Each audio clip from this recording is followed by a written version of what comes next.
ಶ್ರೀವೆಂಕಟೇಶಂ ಲಕ್ಷ್ಮೀಶಂ ಅನಿಷ್ಟಘ್ನಮವಿಷ್ಟದಂ ಚತುರ್ಮುಖೈರತನಿಯಂ ಶ್ರೀನಿವಾಸಂ ಭಜನಿಶಂ ಆನಂದತೀರ್ಥವರದೆ ದಾನವಾರಣ್ಯ ಪಾವಕೆ ಜ್ಞಾನದಾಯಿನಿ ಸರ್ವೇಶಿ ಶ್ರೀನಿವಾಸಿಸ್ತು ಮೇ ಮನಃ. ಕೃಷ್ಣಾಯ ವಾಸುದೇವಾಯ ದೇವಕೀ ನಂದನಾಯ ಚ ನಂದ ಗೋಪಕುಮಾರಾಯ ಗೋವಿಂದಾಯ ನಮೋ ನಮಃ.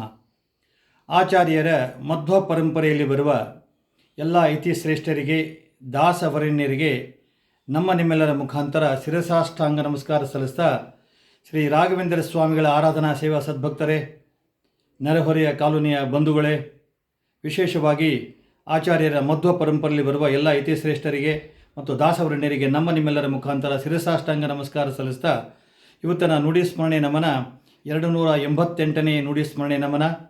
ಈ ಒಂದು ಭಾಗದಲ್ಲಿ ನಾಗರ ಅಮಾವಾಸ್ಯೆ, ಭೀಮನ ಅಮಾವಾಸ್ಯೆ ಅಂತ ಹೇಳಿ ಕರಿತಾ ಇದ್ದೀವಿ. ಅದು ಬರ್ತಾ ಇದೆ. ಶ್ರಾವಣ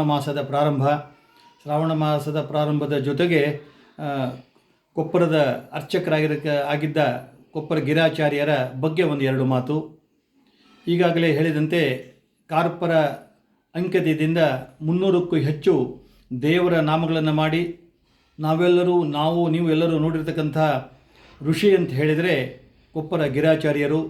ಅವರ ಸಾಧನೆ, ಅವರ ಸಂಕಲ್ಪ, ಅವರ ಇಬ್ರಾಂಪುರ ಅಪ್ಪ ಅವರ ಒಂದು ಅನುಗ್ರಹದ ಮೇರೆಗೆ, ಆಶೀರ್ವಾದದ ಮೇರೆಗೆ ಆ ಒಂದು ಕುಟುಂಬ ಇವತ್ತಿಗೂ ಆ ಆಚಾರ್ಯರ ಒಂದು ಮಹಿಮೆ ಸಾರ್ತಾ ಇದೆ. ಗಿರಾಚಾರ್ಯರು ಕೊಪ್ಪರ ಅಂದುಕೊಳ್ಳಿ ಎಲ್ಲರಿಗೆ ನೆನಪಾಗೋದೇ ಕೊಪ್ಪರ ಗಿರಾಚಾರ್ಯರು. 1896ರಲ್ಲಿ ಜನನ ಆಯಿತು. ಅವರ ಸಾಧಾರಣ 83 ವರ್ಷಗಳ ಕಾಲ ಜೀವಿತಾವಧಿಯಲ್ಲಿ ಸಾಕಷ್ಟು ಸಾಧನೆ ಮಾಡಿದ ಮಹಾಪುರುಷರು. 1979ರಲ್ಲಿ ತಮ್ಮ ದೇಹ ಬಿಟ್ಟ ಅವರ ಸಾಧನೆ ಬಹಳ ಅಮೋಘ ಮತ್ತು ಅಮೂಲ್ಯ. ಯಾಕಂತ ಹೇಳಿದ್ರೆ ನಾವು ಕೂಡ ಅವರ ಸೇವೆಯನ್ನು ಮಾಡಿದ್ದೇವೆ. ಅವರ ಕೈಯಲ್ಲಿ ಕೈ ಹಿಡಿದುಕೊಂಡು, ಯಾಕಂದರೆ ಅವರು ಕಣ್ಣು ಕಾಣಿಸ್ತಿದ್ದಿಲ್ಲ, ಅವರಿಗೆ ಹುಟ್ಟು ಕುರುಡರಂತೇನು ಅಲ್ಲದು, ಅವ್ರಿಗೆ ಕಣ್ಣು ಕಾಣಿಸ್ತಿದ್ದಿಲ್ಲ. ಹೀಗಾಗಿ ಎಲ್ಲನೇ ಕರ್ಕೊಂಡು ನಮ್ಮ ಕಲ್ಲೂರಿಗೆ ಬಂದರೆ ಅವರು ನಮಗೆ ಕೂಗಿ ಕರೆದು ನಮ್ಮ ಮನೆಯಿಂದ ಗೋಪಾಲಕೃಷ್ಣ ದೇವರ ಗುಡಿವರೆಗೆ ಅವರನ್ನು ಕರೆದುಕೊಂಡಕ್ಕಂಥ ಜವಾಬ್ದಾರಿ ನನಗಿತ್ತದು. ಅಂಥ ಒಂದು ಭಾಗ್ಯ, ಅದು ಜವಾಬ್ದಾರಿ ಅನ್ನೋಕ್ಕಿಂತ ಅದು ನನ್ನ ಭಾಗ್ಯ ಅಂತ ಹೇಳೋಕ್ಕೆ ಬಹಳ ಆನಂದ ಆಗ್ತಾ ಇದೆ.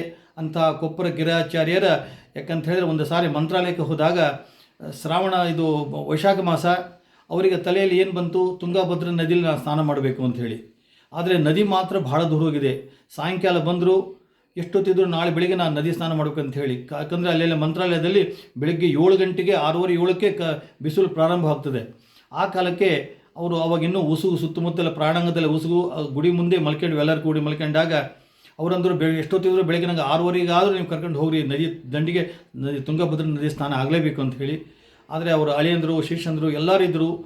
ಆ ಟೈಮಿನಲ್ಲಿ ಸರಿ ಅಂಥೇಳಿ ಮಲ್ಕೊಂಡಾಗ ರಾತ್ರಿ ದೋ ಮಳೆ, ಅದು ಯಾವ ಮಳೆಗಾಲಲ್ಲ ಏನೂ ಅಲ್ಲ, ಆ ಮಳೆ ವಿಚಿತ್ರ ಮಳೆ ಬಂದು ಆ ನದಿ ಕೇವಲ ಆ ಗುಡಿಗೆ ಮಠಕ್ಕೆ ಹತ್ತಿರದಲ್ಲಿ ನದಿ ಬಂತು.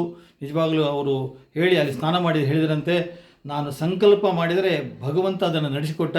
ರಾಯರ ಸನ್ನಿಧಾನದಲ್ಲಿ ನಾವು ಬೇರೆ ಬೇರೆ ಕಡೆ ಸ್ನಾನ ಮಾಡಬಾರದು, ನದಿ ಸ್ನಾನ ಬಹಳ ಉತ್ತಮ ಅಂಥೇಳಿ ಆ ನದಿ ಸ್ನಾನ ಮಾಡಿಸಿದ ಭಾಗ್ಯ ರಾಘವೇಂದ್ರ ಸ್ವಾಮಿಗಳಿಗೆ ಸಲ್ಲುತ್ತದೆ ಅಂಥೇಳಿ ಅಲ್ಲೇ ರಾಘವೇಂದ್ರ ಸ್ವಾಮಿಗಳ ಮೇಲೆ ಒಂದು ಕೃತಿಯನ್ನು ಕೂಡ ರಚನೆ ಮಾಡಿದಂಥ ಮಹಾನುಭಾವರು ಅಂತ ಹೇಳಿದರೆ ಕೊಪ್ಪರ ಗಿರಿಯಾಚಾರ್ಯರು. ಅವರ ಸಾಧನೆ ಅತ್ಯಂತ, ಅವರ ಪ್ರತಿಯೊಂದು ಹೆಜ್ಜೆಯಲ್ಲಿ ಕೂಡ ಒಂದು ಮಹಿಮೆ ಆಗ್ತಿತ್ತು. ಪ್ರತಿ ಏಕಾದಶಿ ಯಾರು ಕೇಳಲಿ ಬಿಡಲಿ ಭಾಗವತ ಹೇಳ್ತಿದ್ರು. ಅವರು ಭಾಗವತ ಹೇಳಿ ಶುರು ಮಾಡಿದ್ರಂತೆ, ಎಲ್ಲರಿಗೆ ಕೇಳ್ತಿರಂತೆ, ನಿಮಗೆ ಕಣ್ಣು ಕಾಣಿಸೋಲ್ಲ, ಎಷ್ಟು ಜನ ಬಂದರು ಅಂಥೇಳಿ ಏನೂ ಗೊತ್ತಾಗಲ್ಲ, ಮತ್ತು ಭಾಗವತ ಹೇಳಿ ಏನು ಮಾಡ್ತೀರಿ ಅಂತ ಕೇಳಿದಾಗ ಅವಳಿದಂಥ ಭಾಗವತ ಹೇಳೋದು ನಾನು ಕೇವಲ ಕೇಳಿದವರಿಗೆ ಸಾಧನೆ ಆಗ್ತದೆ, ಕರೆಕ್ಟು, ಅವ್ರ ಸಾಧನೆ ಆಗಲಿ ಬಿಡಲಿ, ನನ್ನ ಸಾಧನೆ ಆಗ್ತದೆ. ಏಕಾದಶಿ ನಾನು ಖಾಲಿ ಕೊಡಬಾರ್ದು, ಜನರು ಕೂತಾರಂತಕೊಂಡು ಹೇಳಿದರೆ ನನಗೆ ಭಾಗವತ ಹೇಳೋಕ್ಕೆ ಒಂದು ಹುರುಪರು ಅಂಥೇಳಿ ಕಂಪ್ಲೀಟ್ ಆ ಭಾಗವತವನ್ನು ಪ್ರತಿ ಏಕಾದಶಿ ಹೇಳ್ತಕ್ಕಂಥ ರೂಢಿಯನ್ನು ಮಾಡಿಕೊಂಡವರು ಕೊಪ್ಪರದ ಗಿರಾಚಾರ್ಯರು, ಕಾರ್ಪರ ನರಹರಿ ಅಂಥೇಳಿ ಅವರ ಅಂಕಿತ, ಅವರ ವಂಶದವರು, ಅವರ ಪರಂಪರೆಯವರು ಇವತ್ತಿಗೂ ಅಲ್ಲಿ ಕೊಪ್ಪರಕ್ಕೆ ಹೋದರೆ ಅವರ ಮಹಿಮೆಯನ್ನು ಹೇಳ್ತಾರೆ.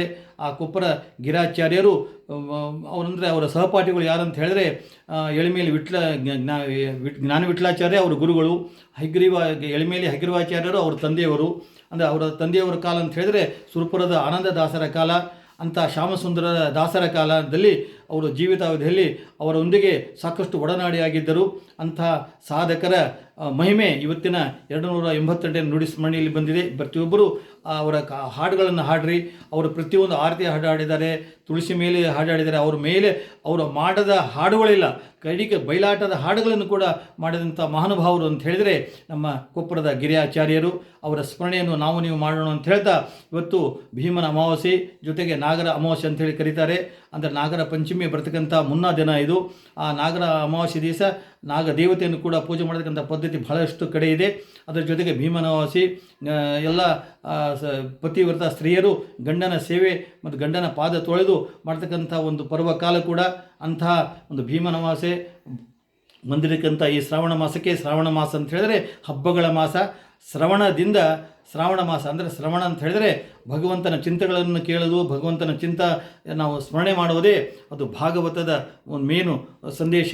ಆ ಶ್ರಾವಣ ಮಾಸ ಎಲ್ಲರಿಗೂ ಆಗಲಿ ಅಂತ ಹೇಳ್ತಾ ತಂದೆ ವೆಂಕಟ ವಿಠಲರ ಆರಾಧನೆ ಕೂಡ ಈ ಒಂದು ಭಾಗದಲ್ಲಿ ಬರ್ತಾ ಇದೆ. ರಾಮಚಂದ್ರರಾಯರು ಅಂತೇಳಿ ಅವರ ಪೂರ್ವಾಶ್ರಮದ ಹೆಸರು.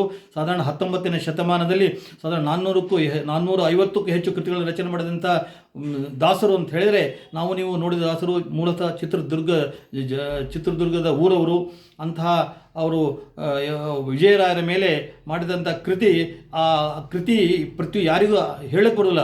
ಸಂಸ್ಕೃತ ಶ್ಲೋಕಗಳಿಂದ ಕೂಡಿರತಕ್ಕಂಥ ಭವ್ಯವಾದ ಕನ್ನಡ ಪದ, ಕನ್ನಡ ಶ್ಲೋಕ ಅಂತ ಹೇಳಿದರೆ ತಂದೆ ವೆಂಕಟ ವಿಠಲರದು. ಅವರು ಯಾವುದೇ ಕೃತಿಯನ್ನು ಮಾಡಲಿ ಸಂಸ್ಕೃತ ಶಬ್ದ ನೋಡಬೇಕು. ಅಂಥ ವಿಜಯ ಗುರುಗಳ ಅಂಗಡಿ ಸ್ಮರಣೆ ಮಾಡಿರುವಂತಕ್ಕಂಥ ವಿಜಯದ ಅದು ಒಂದು ಪಾರಾಯಣ ಮಾಡಲಿಕ್ಕೆ ಮತ್ತು ವಿಜಯ ಕವಚ ಯಾವ ಥರ ಇದೆ ಅದೇ ಥರ ಅವರು ವಿಜಯದಾಸರ ಮೇಲೆ ಮಾಡಿದ್ದಾರೆ. ವಿಜಯದಾಸರ ಅಂತರಂಗದ ಭಕ್ತರು ಕೂಡ ಅವರ ಸ್ಮರಣೆಯನ್ನು ನಾವು ನೀವು ಮಾಡೋಣ ಅಂತ ಹೇಳ್ತಾ ಇವತ್ತಿನ ನುಡಿ ಸ್ಮರಣೆ ಕೇಳಿದ ಪ್ರತಿಯೊಬ್ಬರಿಗೂ ಭಗವಂತ ಆಯುಷ್ಯ ಆರೋಗ್ಯ ಕೊಡಲಿ. ಅವರ ಮನೆಯಲ್ಲಿ ನಿರಂತರವಾಗಿ ಧರ್ಮ ಕಾರ್ಯಗಳು ನಡೆಯಲಿ, ಶುಭ ಕಾರ್ಯಗಳು ನಡೆಯಲಿ ಅಂತ ಎಲ್ಲರಿಗೂ ಅಭಿನಂದನೆಗಳು, ಅಭಿವಂದನೆಗಳು.